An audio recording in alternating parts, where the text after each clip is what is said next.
Assalamualaikum warahmatullahi wabarakatuh. Perkenalkan, nama saya Tauhid Sidik. Hari ini saya akan menjelaskan tentang software komputer. Yang pertama, mengembangkan peran perangkat lunak.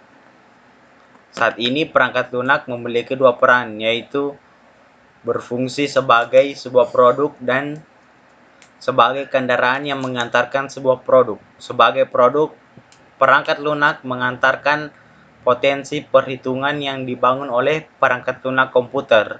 Sebagai kendaraan yang dipakai untuk mengantarkan produk, perangkat lunak selalu berlaku sebagai dasar untuk kontrol komputer, komunikasi informasi, dan penciptaan serta kontrol dari program-program lain.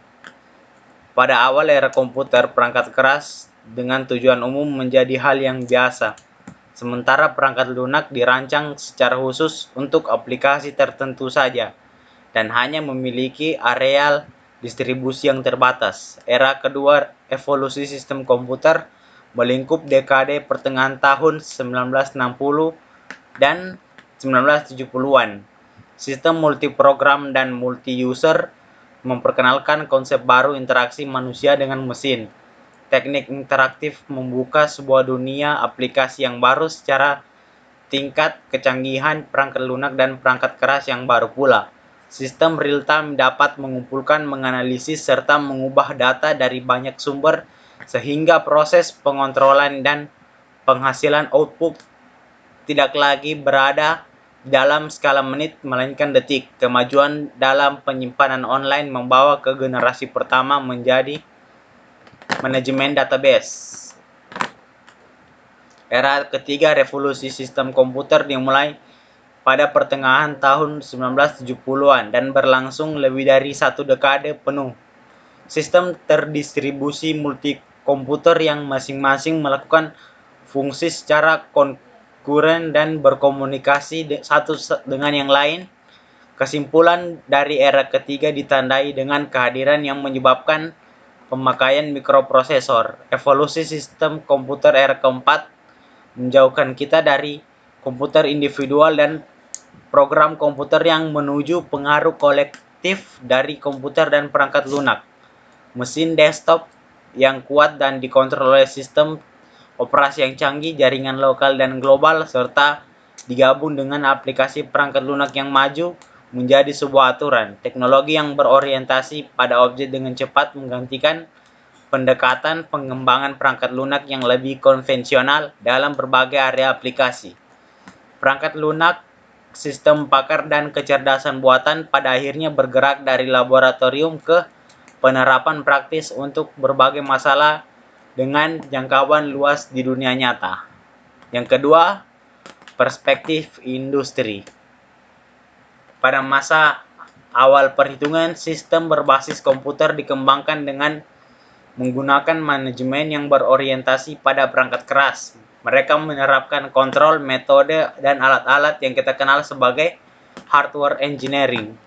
Pada masa-masa awal, pemrograman masih dilihat sebagai bentuk kesenian. Hanya sedikit saja metode yang ada dan lebih sedikit orang yang memahaminya. Para pemrogram bahkan kadang-kadang harus mempelajarinya dengan cara coba-coba. Dibanding perangkat keras, perangkat lunak komputer sudah berubah secara dramatis. Dibanding perangkat keras, perangkat lunak merupakan salah satu bentuk tunggal yang berbiaya tinggi. Yang ketiga, abad pabrik perangkat lunak. Perusahaan-perusahaan yang besar maupun kecil memiliki apa yang disebut software plant. Ada ribuan aplikasi berbasis perangkat lunak dengan kondisi kritis yang sangat perlu diperbarui. Yang pertama, aplikasi sistem informasi yang ditulis 20 tahun yang lalu yang mengalami 40 generasi perubahan dan sekarang tidak mungkin lagi dilakukan upaya pembaruan. Bahkan modifikasi yang sederhana sekalipun sudah akan membuat perangkat lunak tersebut gagal beroperasi. Aplikasi pengembangan yang dipakai untuk memproduksi desain data telah kritis dan karena cara pemeliharaan serta usia yang sudah tua membuat tidak ada orang yang mengetahui struktur internalnya. Embedded system dipakai untuk mengontrol sumber tenaga rambu udara dan perusahaan besar di antara ribuan macam aplikasi yang sangat aneh serta kadang-kadang mempunyai kelakuan yang tidak dapat dijelaskan tetapi tidak dapat dibawa keluar untuk diperbaiki karena tidak ada lagi yang dapat menggantikan posisinya. Yang keempat, lunak. Sekarang ini perangkat lunak sudah menjadi lahan yang sangat kompetitif. Perangkat lunak yang dulu dibangun secara internal di dalam komputer sekarang sudah dapat diproduksi secara terpisah. Yang kelima, perangkat lunak. Perangkat lunak adalah perintah yang bila dieksekusi memberikan fungsi dan unjuk kerja seperti yang diinginkan. Struktur data yang memungkinkan program manipulasi informasi secara proporsional dan dokumen yang menggambarkan operasi dalam kegunaan program. Yang keenam, karakteristik perangkat lunak. Perangkat lunak lebih merupakan elemen logika dan bukan merupakan elemen sistem fisik. Dengan demikian, perangkat lunak memiliki ciri yang berbeda dari perangkat keras. Yang pertama, perangkat lunak dibangun dan dikembangkan tidak dibuat dalam bentuk klasik. Biaya untuk perangkat lunak dikonsentrasikan kepada pengembangan. Hal ini berarti proyek perangkat lunak tidak dapat diatur seperti pengaturan proyek-proyek pemanufakturan. Perangkat lunak tidak pernah usang. Perangkat lunak tidak rentan terhadap pengaruh lingkungan yang merusak yang menyebabkan perangkat keras menjadi usang. Selama hidupnya, perangkat lunak mengalami perubahan. Sebagian besar perangkat lunak dibuat secara custom build, sehingga serta tidak dapat dirakit dari komponen yang sudah ada. Ketujuh, komponen perangkat lunak. Reusability merupakan suatu ciri penting dari komponen perangkat lunak kualitas tinggi. Sebuah komponen perangkat lunak harus didesain dan diimplementasikan sehingga dapat dipakai lagi pada berbagai program yang berbeda.